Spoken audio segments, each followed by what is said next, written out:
मुझे जितना मर्जी मारे, मैंने किसी को नहीं बताना। मुझे हवालात में वापस बंद कर दिया इन्होंने। थप्पड़ किसने मारा था? थप्पड़ वो एहलकारों ने मारा था।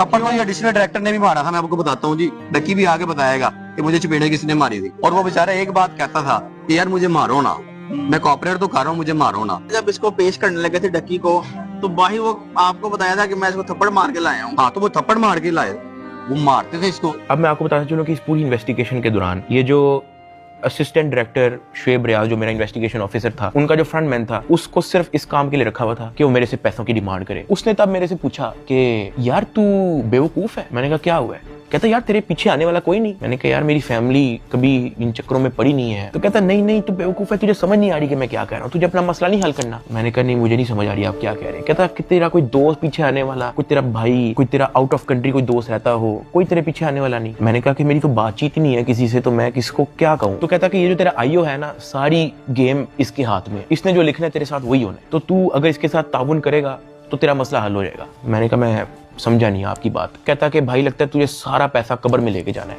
पैसे आप फिर कमा लोगे, आप अपना मसला हल करो। मैंने कहा मैं इन चक्करों में कभी भी नहीं पड़ा, मुझे नहीं पता कि क्या पैसे कितने लगते हैं, क्या होता है, मुझे नहीं पता। आप मुझे बताओ आप कहना क्या चाह रहे हो। कहता कि तेरा जो मसला है ना वो 7-8 के अंदर हल हो जाएगा। पहले मुझे लगा कि कोई 7-8 लाख की बात कर रहा है कि कोई 7-8 लाख के अंदर मेरा मसला हल हो जाएगा। मैंने कहा 7-8 लाख? कहता नहीं तू लाखों में ही रही। मैंने कहा 7-8 करोड़?